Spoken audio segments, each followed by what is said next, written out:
Europe 1. Jusqu'à 11h, c'est Culture Média sur Europe 1 avec votre invité Thomas Hill. Oui, je reçois ce matin Florence Fayard, PDG de Banijay Productions, qui est l'entité de Banijay spécialisée dans la télé-réalité. On vous doit par exemple les Ch'tis, les Marseillais, les 50, plus récemment encore Mariés à tout prix.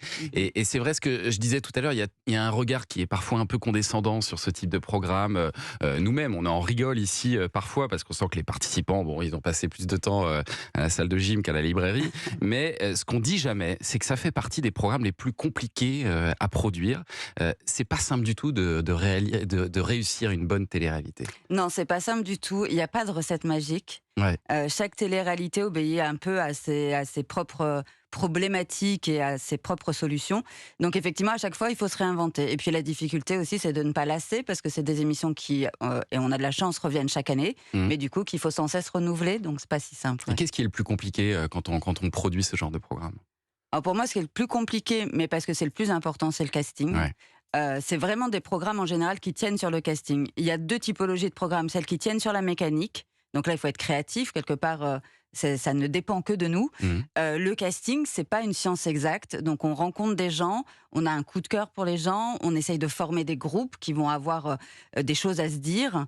Et des fois ça prend, des fois ça ne prend pas. Là, c'est là toute la difficulté en vrai. Et ça, c'est une vraie science. Hein. Ça demande des experts, des gens qui sont dédiés à ça, qui sont spécialisés dans le casting spécial télé-réalité. C'est pas la même chose que pour être casteur de jeu, par exemple. Ouais, c'est pas la même chose. On a beau être producteur de télé-réalité, je suis pas sûre que ce soit le même métier que d'être producteur de divertissement ou d'autres émissions, parce qu'on gère de l'humain sans cesse. Et en plus, aujourd'hui, avec les réseaux sociaux qui s'en mêlent entre les émissions de télé-réalité, c'est devenu quand même une gestion assez complexe. Mais on sent quand même, Florence Fayard, qu'on a une sorte de fin de cycle en ce moment. L'époque des anges de la télé-réalité, des Ch'tis, des Marseillais que vous avez produits, ça c'est derrière nous. Ça ne marche plus, ça. Alors ça ne marche plus, je ne crois pas que ce soit le mot, mais en tout cas on l'a beaucoup vu, donc il faut maintenant effectivement on se renouvelle. C'est des cycles, hein, la télé-réalité. Avec les Marseillais, on a quand même tenu plus de 10 ans avec la même bande à l'antenne. C'est un peu surréaliste, c'est fou, c'est complètement fou. Ça a été un vrai phénomène quelque part de société auprès des jeunes. Bon, c'est normal aussi d'évoluer. Hein. Ils avaient 20 ans quand ils sont arrivés, ils en ont 30 à la fin de cette folle aventure. C'était normal de tourner la page et de faire autre chose. Et alors, il faut trouver de nouvelles idées. C'est ce que vous avez fait en créant, par exemple, les 50 sur W9, avec 50 influenceurs sur lesquels les téléspectateurs peuvent miser, un peu comme on pourrait miser dans un match de foot ou miser sur des chevaux. C'est un peu ça. La comparaison n'est pas très sympa, mais bon, il y a un peu de ça. En tout cas, dans l'idée, c'est assez original. Vous êtes satisfait des audiences de la saison 2 ? Il y aura une saison 3 Oui, alors la saison 1, ça avait été un pari, hein, parce que quand on lance une grosse créa, c'était très audacieux. Et merci W9 d'avoir cette audace. Quand on lance ce genre d'émission, que le public est au rendez-vous, c'est une joie. Mais la saison 2, c'était un vrai challenge de ne pas décevoir, de revenir avec des éléments nouveaux. Et on a eu la chance, les audiences ont été au rendez-vous, le public est là. Donc oui, il y aura une saison 3, elle est déjà en cours de préparation. Et on a aussi de la chance, c'est qu'en un an et demi, on l'a vu naître dans 2 autres pays.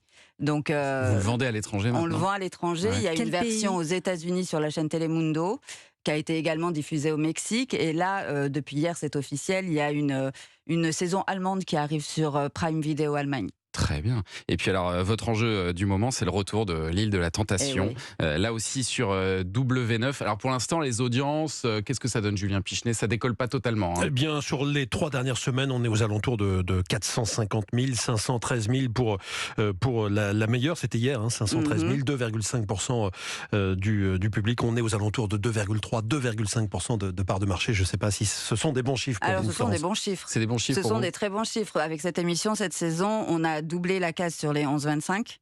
On a une consommation en différé qui est de plus de 35%. Donc c'est très bon. On a des parts de FRDA qui sont très bonnes. C'est les femmes responsables des achats de moins de 50 ans. Et on est sur des scores pour une émission de flux en prime time sur W9 qui n'avait pas été égalé depuis 2012-2013. Donc ça veut dire que ça aussi, ça peut revenir. Donc c'est un succès. Oui. Il y a des chances que ça revienne pour on l'espère, c'est trop tôt pour le dire, ça, mais j'espère en tout cas. Pourquoi vous avez voulu relancer ce concept qui a quand même 20 ans et qu'est-ce que vous avez changé par rapport au concept de l'époque ? Alors pourquoi on a voulu le refaire? Parce que c'est quand même une très belle marque. Et en fait, c'est une émission qui a la chance de toucher sur un bouton qui est totalement intemporel. C'est-à-dire il y a 20 ans ou dans 20 ans, on se posera toujours la question du doute dans la relation amoureuse. Donc ça, c'est vraiment un sujet. Cette émission, elle a continué à exister dans de nombreux pays en dehors de la France. Elle a continué à marcher très fort dans de nombreux pays en dehors de la France. Il y a eu des très belles versions faites, notamment en Italie, qui a mis un curseur qui est plus proche de celui de la version d'aujourd'hui en France. C'est-à-dire, ça veut dire quoi ça? C'est quoi le curseur? Qu'est-ce que vous avez déplacé? Il y a 20 ans, l'émission elle était quand même sur la ligne rouge. Elle était très sulfureuse, mais en même temps, elle était diffusée à 23h. C'était une autre case, c'était un autre public, une autre époque. Là, vous êtes en prime maintenant. Voilà, vous moi je faites pense plus qu'il ne faut attention. pas trop comparer. Alors, les codes de l'émission sont les mêmes. On a des couples qui ont une problématique, qui vivent avec des tentatrices, des tentateurs sur deux plages différentes, qui se regroupent au bout de 12 jours et qui doivent prendre une décision extrêmement importante pour leur vie. Donc ça, c'est ce qu'on retrouve dans les codes d'avant. Par contre, effectivement, aujourd'hui, on axe plus ça comme une expérience. C'est un peu moins du jeu, c'est de l'expérience. Les tentateurs et les tentatrices sont castés pour être, certes, des gens qui aiment la séduction, mais qui sont aussi des célibataires et qui peuvent aussi vouloir trouver l'amour. Et il y a, je pense, une minutie dans le casting des couples aussi différente. Ils ont des problématiques qui sont sincères, authentiques. C'est des couples qui existent pour certains depuis 2, 3, 5 ans et qui viennent ici 2, 3, 6 mois aussi. Oui, on a un couple de 6 mois, on a un couple de 1 an, un de 2, un de 3, un de 5. Donc on est assez variés.